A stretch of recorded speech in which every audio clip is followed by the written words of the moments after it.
팔레스타인도 절대 양보할 수 없다. 우리 팔레스타인이 독립을 하더라도 예루살렘을 수도로 하지 않는 예루살렘, 팔레스타인은 의미가 없다. 독립을 하락해도 안 하겠다 그럽니다. 또 이스라엘은 저기 어떤 도시인데 예루살렘을, 더군다나 우리 손에 있는 이 예루살렘을 양보해서 팔레스타인에 주겠는가? 절대 줄 수 없다는 거예요. 세간에는 팔레스타인과 이스라엘의 평화협정이 진행이 되면 평화가 가까워왔다, 곧 되겠지라는 일말의 희망을 갖지만 불가능합니다. 지금까지 진행된 모든 평화협정에 예루살렘이 빠져 있는 거예요. 예루살렘을 논제로 집어넣으면 시작부터가 안 되는 거예요. 그러기를 수십 년, 그래서 양측이 합의를 했어요. 야, 도저히 불가능한 예루살렘을 놓고 협상을 벌이면 계속 안 되고 더 갈등의 골만 높아지니까 우리가 조금이라도 앉아있는 시간을 좀 길게 갖기 위해서 예루살렘의 논제는 좀 뒤로 놓자. 그래서 그나마 지금까지 평화협정이 진행되었던 것입니다.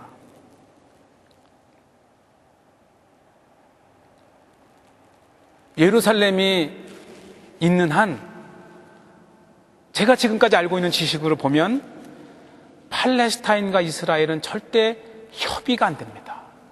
이것은 평화를 위한 양보의 문제가 아니고 절대 양보할 수 없는 종교적 신념이 들어있기 때문에 그래요.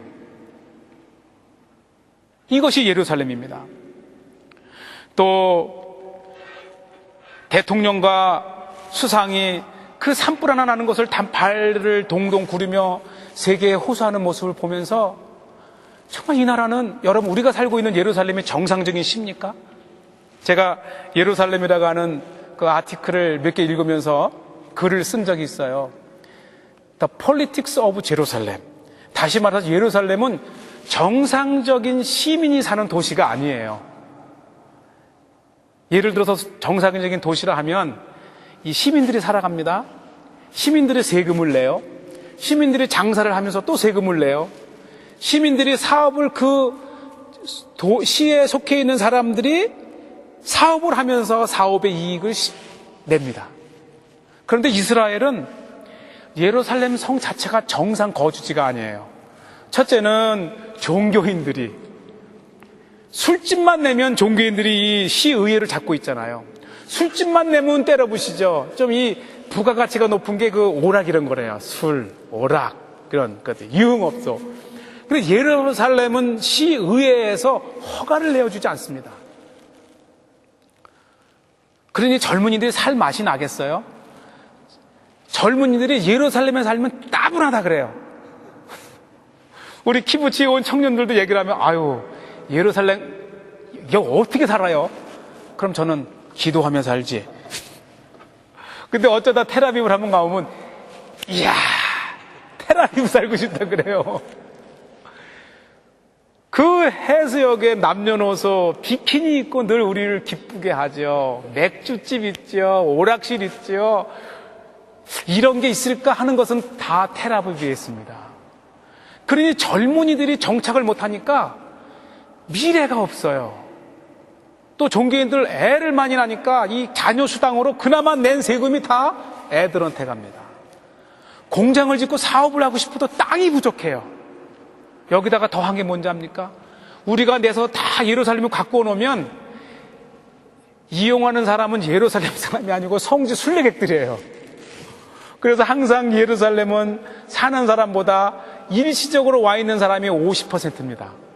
늘 이곳을 이용하는 사람은 외국인들이에요. 물론 외국인들이 오면은 호텔 이런 거 이용하면서 세수입 는다 하지만 정상적인 사람이 살기에는 안정이 안 돼 있다고 하는 것입니다. 그러나 그것이 예루살렘인 걸 어떡합니까? 정말 지쳐 있어요. 우리 히브리 대학에서 2005년도에 노벨 경제학상을 받은 아우만 교수가 이스라엘은 80년 만에 망할 것이다. 80년 이내에 망할 것이다. 시온주의자거든요. 종교인이거든요. 수학자이면서 노벨 경제학상을 받은 사람이 이 예언을 하면서 이스라엘 경각을 시킵니다. 이스라엘은 지쳤다는 거예요. 초창기에 시온주의의 기치를 안고 많은 사람들이 이민을 왔어요. 처음에는 이 전쟁만 이기면 우리가 강해서 안정을 찾겠지, 이 테러의 시기만 지나면 안정을 잡겠지, 이러기를 60년이 넘은 거예요. 내가 이 자원에서 이 나라를 지키면 언젠가는 평화로운 나라가 오겠지 하면서 할아버지가 전쟁터에서 죽고 아들이 전쟁터에서 죽고 다시 손자가 다시 전쟁터에서 죽어가는 거 보면서 이그저스트, 지쳤다가 하는 거예요. 지쳤다가 하는 거예요. 시온주의의 기치를 안고 왔던 사람들이 60년, 70년, 80년이 지나면서 이제는 더 이상 이 땅에 대한 의욕이 사라집니다. 여러분 아세요? 이스라엘은 이민을 오는 사람보다 이제는 이민을 나가는 사람이 많아요. 이 발표가 왜 안 되는지 아세요? 이스라엘 정부는 이곳에서 팔레스타인과 대응하고 아랍국가 이기기 위해서 끊임없이 전 세계의 유대인들을 끌어와야 됩니다. 그래서 매년 헤드라인 뉴스는 올해는 몇십만 명이 왔습니다. 몇십만 명이 공항에서 도착하자마자 이 거룩한 땅에 키스를 하는, 이것이 꼭 항상 헤드라인 뉴스입니다. 그래서 나도 저렇게 나의 고향, 나의 시온주의의 본향 예루살렘, 저 유대 땅으로 돌아가겠다는 것을 자꾸 붙이고 싶은데 이제는 더 이상 올 사람이 없어요. 그런데 떠나는 사람을 발표하면 점점 더 그 기가 죽잖아요. 그러니까 이스라엘 통계청에서는 이스라엘의 시민권을 갖고 있고 나갔기 때문에 여행증 내년에 온다, 적어도 5년 내에는 온다, 돈 벌러 갔기 때문에 10년 내에는 온다, 이런 기대감으로 그 수치를 공개를 안 합니다. 역이민 심각한 수준입니다. 지쳤어요.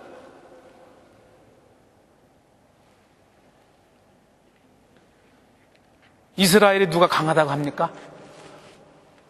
누가 이스라엘의 강국이라고 합니까? 그 안을 들여다보면 이스라엘과 팔레스타인의 분쟁, 이스라엘과 아랍 사람 간의 분쟁, 또 이스라엘 내에도 평화시가 되면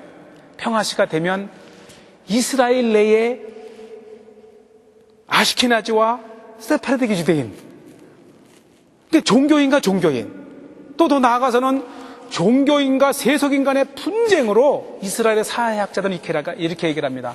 만약에 이스라엘의 팔레스타인과 이스라엘의 분쟁이 없다면, 즉 평화가 되고 정착이 된다면 이스라엘은 종교인과 세속인의 분쟁으로 이 나라가 파멸할 것이다. 이것이 제 박사학위 논문이에요. 제가 이스라엘의 종교인과 세속인에 관한 분쟁으로 논문을 썼습니다. 이스라엘은 지쳐 있어요. 정말 2000년 만에 전 세계에 흩어졌던 이 나라의 사라의 유대인들이 고토로 돌아왔지만 이 땅밖에 없어요. 이 땅을 잃으면 우리는 더 이상 갈 데가 없는 민족. 전 세계의 많은 나라들이 유대인들을 핍박하고 지탄하고 하지만 그 지탄보다도 이 지구상에 설 땅이 없어 자멸하는 것보다는 나은 거예요. 이스라엘은 안보, 길이 이것밖에 없기 때문에 그 세상의 모든 지탄과 지탄이 오더라도 이 길밖에 갈 수 없는 민족이 유대인들입니다. 그 유대인들의 내면을 보세요. 좀 연민의 정이 돌지 않습니까? 우리는 대한민국이 있어요. 이 땅에 살다가 지겨우면 떠나면 됩니다. 미국에 살다가 노년이 되면 돌아갈 고국이 있어요. 그러나 유대인들에게는 매일매일 죽어나가고 분쟁이 나고 계속 앰뷸런스 소리가 쉴 새 없이 울려 퍼져도 이 땅밖에 없습니다. 한편 저는 그런 생각을 합니다. 어쩌면 이것이 유대인들을 강하게 하는 것일지도 모른다. 지쳐가지만 유대인들은 기도밖에 할 수밖에 없어요. 기도밖에는 할 수 있는 것이 없단 말입니다. 오늘 이 본문을 한번 다시 보시겠습니다. 유대인들이 오늘 본문 마지막 절에 보세요. 9절. 나의 환난을 감찰하소서. 하나님, 나의 환난을 감찰하소서. 나의 환난을 감찰하소서. 오늘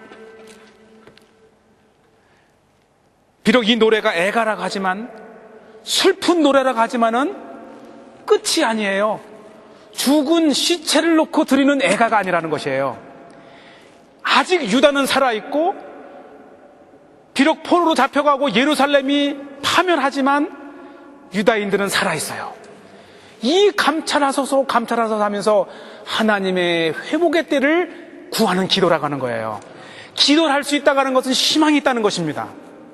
여러분 믿으세요? 절망하면, 끝이면, 죽으면 기도 못하잖아요. 그래서 죽은 사자보다 연약한 개가 낫다란 말 있잖아요. 살아있는 사람에게는 희망이 있는 것입니다. 하나님께 기도하면 하나님이 붙잡아 줄 수 있다고 하는 신라 같은 희망이 있기 때문에 기도하는 거예요. 여러분 보세요. 하나님 우리를 감찰하소서. 오늘도 본문에서도 계속 나옵니다. 예레미야 선지자가 이 애가를 지으며 유다인들에게 권고합니다. 지금 기도해라. 지금 기도해라.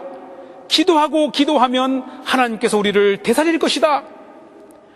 비록 적들이 우리를 비웃고 면명할지라도 환난날에 나를 감찰하소서. 오 하나님, 우리가 이때 더 하나님을 붙잡고 순종하고 기도하면 하나님께서 우리를 붙드신다고 하는 권고의 기도입니다. 그래서 예레미야 애가서 3장 4절 5절을 보면 앞에는 처참한 상황을 노래하지만 뒤로 갈수록 희망의 노래, 하나님의 자비를 구하면서 하나님께서 완전히 우리를 버리신 것이 아니라 이 고통 가운데 우리를 둔 것은 하나님이 참 자기 백성들을 만들기 위한 훈련이다. 단련이란 말이 나옵니다. 단련. 이렇게 단련하신 후에는 이스라엘을, 유다인을 하나님이 지키실 것이다.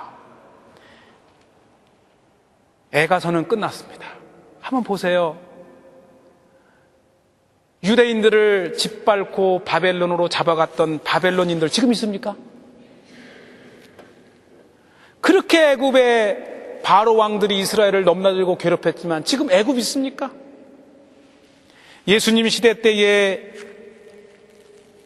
예루살렘 성을 파괴하고 성전을 파괴했던 그 로마인들이 지금 있습니까? 제가 지지난주에 로마의 개선문 앞에 섰었어요. 그 사진을 찍으면서 그 가이드가 얘기를 하더라고요. 이 개선문은 디도 장군이 AD 70년에 예루살렘 성을 정복하고 파괴하고 엄청난 유물, 성전의 기물들을 다 가지고 로마에 입성한 것을 기념을 해서 세웠던 문입니다. 그런데 그 로마가 어디 있어요? 그러나 유다는 지금 있잖아요. 유다인은 살아있는 거예요. 핍박당하고 정말 모든 민족이 전멸할 정도로 지구상의 고난을 당했지만 그래도 오늘 유다인은 건재하고 있다고 하는 것입니다. 역사의 유대인들을 뒤흔들었고 점령하고 했던 모든 세계의 제국들은 사라졌지만 유대는 살아있다고 하는 것입니다. 오늘 우리에게 주는 교훈은 기도하라고 하는 것입니다.